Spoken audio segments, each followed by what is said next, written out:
You might have remembered one of my last videos was of the 420 event in Manchester. Earlier this week, I think on Monday, a gentleman that just moved to New Hampshire decided to open carry a foul to the event, which generated obviously a number of police. He was very nice the first time that it happened, a little less the second time, and a lot less the third time. And I believe even Thursday before the event, he went over to the police station to tell them that he'll be doing that and talk to them.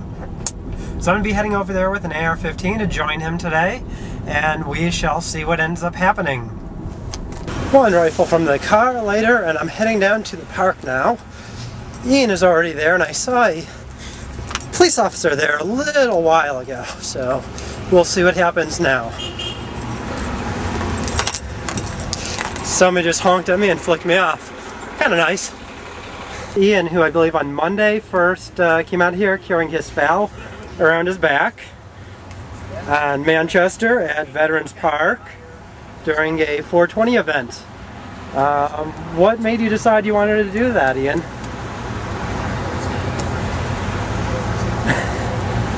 Nice to put me on the spot like that. Sorry. I can edit out some of it. Edit that out. Excellent. If you don't use it right, you lose it, is the most central consideration. From a practical standpoint, if I had to defend myself or someone else, I would obviously prefer to use the method that would be most effective. And handguns aren't particularly known for their efficacy in stopping a threat quickly. Yeah, usually the handgun's what you use to find your rifle. That has been said, yes. Now, what happened with the police? That they showed up and talked with you? The first day, it was just a check to make sure I wasn't nuts. Yep. The second day, nothing happened. The third day, they asked me to leave repeatedly, and it seemed they were intentionally ambiguous as to whether it was a lawful order for me to leave or not. Finally, I refused to leave, and they seemed to be in deliberation of whether to charge me. I think the charge would have been disorderly conduct. Okay. But they weren't particularly clear, and I was not aware of the exact questions to ask. So did you end up leaving after that? No, I did not end up leaving. They ended up leaving. I stayed till 5 o'clock as I informed them that I would. Yesterday, I went down there and talked to one of the officers about it. I informed him that I would be continuing to do this. And that if the city wishes to press charges for something that is perfectly legal, they are more than free to.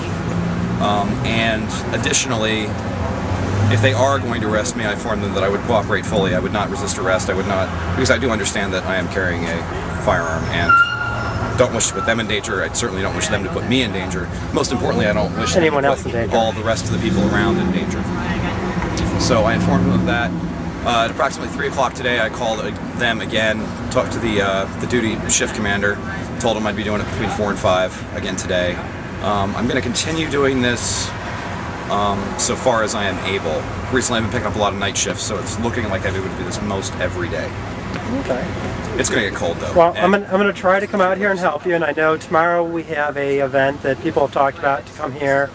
We're going to walk around Manchester, hopefully a bunch of us carrying rifles. So it won't just be you, hopefully. I've talked to at least 1 or 2 other people who might be here, plus somebody else originally said it, so there could be 5, 6 of us carrying rifles. As a note, on the initial complaint, apparently it was a older woman who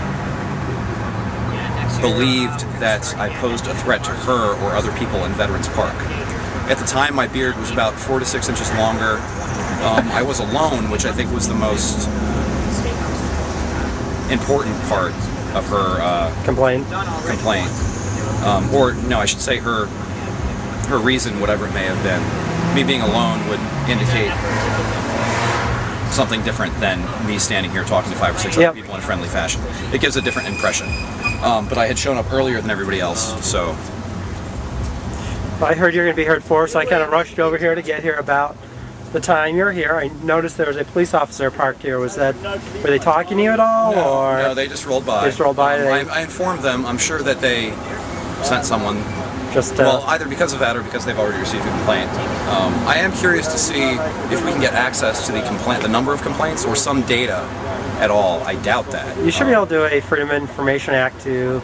But it depends on what records they keep and for how long and for what purpose. I think they keep all their 911 calls for indefinite periods, so right, but they should be available. But by the same token, the people that call in have a privacy right as well. Correct. You probably won't get their information. Right. I want to see how. I don't want their information. If it's like Concord, they have like they'll open a record for the incident, and you might be able to get the incident report. And if somebody called in again, they might have indicated you get another complaint. I asked if the incident report was prepared on Thursday. They said it was not ready yet, either for Monday or Wednesday. All right. I'm going to try it back about once a week. So it's about 4:15, a little before 4:20. No one's really stopped us. Definitely haven't been any police. You can see I've got my AR-15 strapped to the front of me here. Cars are definitely driving by. Not at the moment. The light over there is red. But we've had quite a fair amount of traffic coming by. Other than the first officer that I had seen earlier, I haven't seen any police around here, so that's actually kind of good. Police are getting a little wiser now.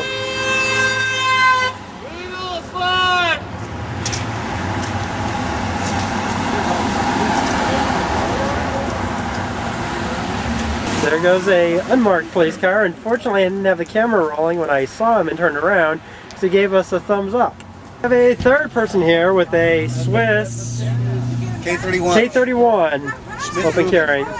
We've also had a number of police drive by recently, but no one stopped. There's only a little 500,000 of these made between 1931 and 1958. Mine was made in 1949. Across the street, armed.